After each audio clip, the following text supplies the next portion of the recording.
it's Sam. And Phil. And we're here on another episode of Whiteboard Wednesday. And today we're going to talk to you about fees and how to get the best possible fees from your clients. Your favourite subject. Your favourite topic, yeah. We know it's your favourite topic because you're always asking us about them. So you say, Sam and Phil, how do you get 1.5% when your nearest competitor gets 1%? Really good question, I'm glad you asked it. How do we do that? 3 ways we're going to tell you how to get at least 0.5% above your competitors in your area. Yeah, the first thing we do is we target the exact type of client that we want.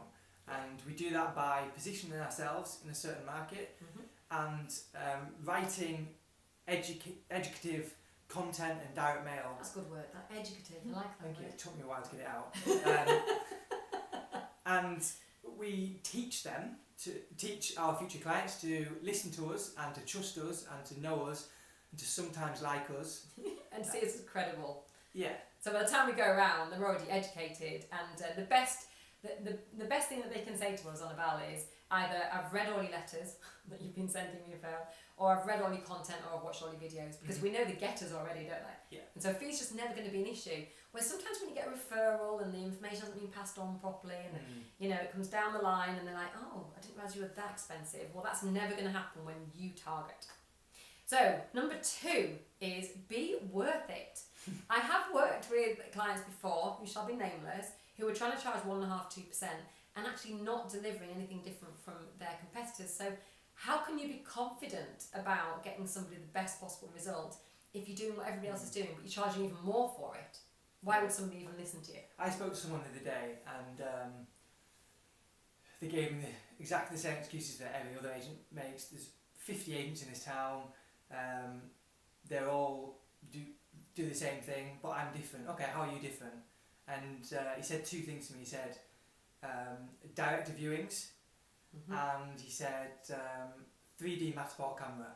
So I said, okay, if I opened an agency, what's say where it's from, where you are tomorrow, how is it for me to copy what you do that's wildly different? And you could do it easily. I could do it easily. Yeah. Which is why we don't rely on tech here. So Matterport cameras are lovely, and I'm sure that you if you haven't already got one, you have put one on your Christmas list. But they are not going to win you any really good instructions, because anybody can do that. As soon as you've got £3,500, you too can have a Matterport camera. So you don't want everybody to be able to just copy what you do. Similarly, we do beautiful twilight images, and very, very rarely do we have to resort to using a fake twilight image just because we've had dreadful weather for quite a while. We'll always replace it with a genuine twilight image when we get the chance. Anybody can go onto Fiverr or any of the sites that are out there and pay £5 and get a fake twilight image for their client. Anybody can do that. So that's not going to help you stand out, and it's not going to help you get those fantastic fees. So we're just all about creativity. Yeah, and be genuinely worth it as well. I think I don't see the point in charging more for the sake of charging more. There has to be a reason for it, and we genuinely believe that we can get our clients at least 0.5% more than any other agent can, and therefore we strongly believe that we're worth our fee, and therefore we stand by it. I think if you're dropping straight away, you don't actually believe you're worth it, and you're probably not. No, I think those 2 things go together, because that brings me to point 3, which is don't drop. We're giving our clients 98.5% of the asking price that we're achieving for them. I think that's fair, and we get 1.5% of that. So we get asked a lot, as I'm sure you do, can you do it any cheaper? Will you negotiate? Is that the lowest you can go? Is that the best you can do? Everybody else is cheaper. And we just say no. We say it nicely. Thank you very much for asking, but we don't negotiate. It's a great question, and we get asked a lot, but the answer is no. Yeah, and there's a couple of reasons why. A, because we are worth it, and B, because when we're negotiating on your property, we'll also be as good at negotiating. Yeah. Now, we always get told about local agents that go in and say, we usually 1.5%, but we'll do 1% today. Or 0.8 recently.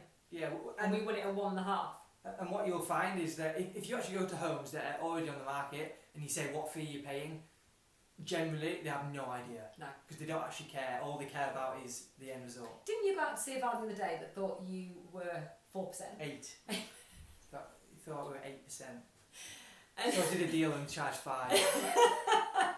Phil had a little word with himself, and No, I didn't really. We didn't actually take it. okay. That's not as good a story though, is it? It's not. No.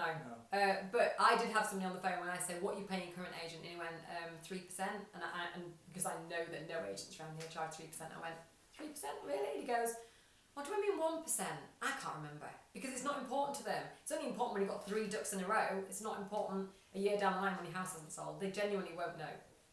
So that's it from today's Whiteboard Wednesday. If you'd like to talk to us about how our direct mail can get you the best fees, or our content can help you get the best fees, or how our events can help you get the best fees, message us on the page and we'll let you know.